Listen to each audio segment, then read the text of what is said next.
It's Rell, and let's dive into Taora Beginning, Tulper Games base building zombie survival. We start out in a camp and complete some basic missions. Chop some wood, make a workshop, craft a bow and hunt a deer, cook the meat over a campfire. So far the game has felt pretty fluid and easy to play. Some actions don't have animations, like gathering from berry bushes, and others are a bit off, such as cutting trees. But so far, everything has been functional. After a bit more base building, we get a mission to gather scrap metal from the nearby town. I decide to go in stealthy to avoid the attention of any zombies lurking around. I find an old car dealership and try to harvest some metal from the cars. But no, we'll have to look elsewhere. The sneaking animation looks really nice, at least until you come to a small wall. No vault actions, so you have to stand up and jump over it. Luckily, it didn't seem like I alerted any zombies. The game teaches us about our 4 survival systems. Food and water, maintained by consumable items. I love that some food items reduce your thirst in addition to your hunger, and vice versa with drinks. Health, maintained through medical supplies. And tiredness, requiring sleep to reduce. As the night starts to fall, the world gets really dark. Luckily, I picked up a flashlight earlier. This small light provides a really atmospheric horror vibe. Items seem to have a durability bar, but in the entire time I played, nothing even came close to breaking. As I continued to make my way through the town, I get spotted by some zombies. And here's one of the game's biggest weaknesses. Zombies aren't threatening. Even with my newness to the game, not only am I faster than the zombies, making walking away easy, I'm also able to easily dispatch both zombies without taking any damage. This stems from a few things. The zombie AI is really poor, which kinda makes sense. They have no brains, and they have no poise. A single hit from the basic axe staggers them, and the stagger lasts long enough to get another hit that will stagger them again, and so on. Now, a game might counter this by throwing a horde at you, but the zombie aggro is so weak, you have to work to get a large number attacking you. Even if you do, swapping to a ranged weapon and walking backwards is more than enough to never take damage. We finished gathering the scrap metal and begin upgrading the camp more.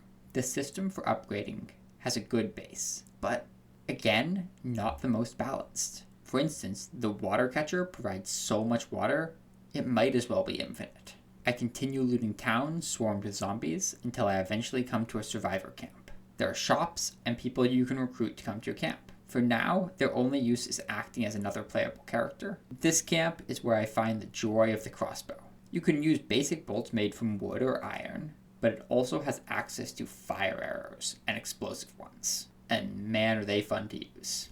I appreciate that, well randomized, loot tended to be in locations that made sense, i.e., looking for circuit boards or batteries, more likely to spawn in electronics. Scrap metal, junkyard piles. Food, refrigerators. Bullets, well, we must be in America because everyone carries them. Just kill a few zombies and you'll find them. I also found a car, and man, our car is crazy. We'll talk more about them later. For now, I just use it as a faster way to go from point to point. One of my favorite parts of playing was exploring the hospital. It was a large building with tons of things to loot, but the most interesting part was finding the remnants of, presumably, early victims that the doctors were attempting to treat. It really helped add the feeling that the world was once lived in. On my journey, I see someone sprinting in the distance. It ends up being a bandit camp. Intelligent enemies with guns? That should provide a challenge.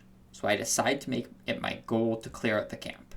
So I begin gearing up, looting ammunition for the pistol I found, making medical supplies, and preparing lots of explosive bolts. So I sneak up and snipe one of them. And their AI is just as bad as the zombies. It's not hard to get them to de-aggro. Must have been the win style. Even if the bandits hit you, they barely deal any damage, and healing items are extremely cheap. Also, explosive arrows are a one-shot kill, so that camp was a pushover. I loot it, and now I have a bunch of guns. There are a decent variety of enemy models, and a few separate types. Zombies wearing police gear take more hits. Zombies with green gas in their mouth can spit it at you. Bloaters explode when killed. And brutes take a ton of extra hits. Despite the variety, nothing can stand up to even basic weapons. At this point, I accept that the combat in the current game isn't going to be challenging. I really hope the devs are able to make it difficult, because the weapons and most of the animations feel really good, just not balanced, and really poor AI. So I decide to turn to exploration for my enjoyment. I begin to travel to every location marked on the map. At one location, I find a minivan, and knowing my zombie movies, realize it will be the indestructible chariot I need, until I promptly drive it into the ocean and it stops working. So much for pop culture references helping out. Back to the sports car. Or not. Honestly, the sports car feels just like driving the Mako from Mass Effect. A speedy, floaty, and weightless powerhouse. Now, with that car down, I decide to try out the truck. And it takes me most of the way through the world. Until it just stops working? For what seems like no reason? Despite my bad times with vehicles, if you want the most powerful thing in the game, get a vehicle and a bunch of repair kits. They deal damage when you ram into things, and they don't properly aggro zombies. They make combat so easy that I decided not to use them for damage at all. While exploring, I developed a fast way to gain XP. Group up a bunch of zombies and point blank an explosive arrow. There may be friendly fire, but it's small enough to not really matter. Honestly, with how bad the AI was, I think I dealt more damage to myself with explosions than the enemies dealt to me in the entire playthrough. The level up system is alright, but the passive trees had some issues. All the passives boosted different things, even within the same tree.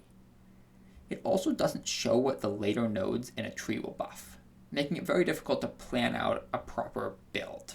The game certainly isn't finished, and needs a fair bit of additional tuning, but it's a fantastic start.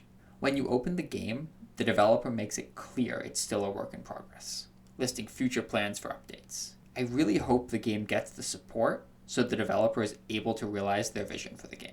I hope you have a wonderful morning, evening, afternoon, or night.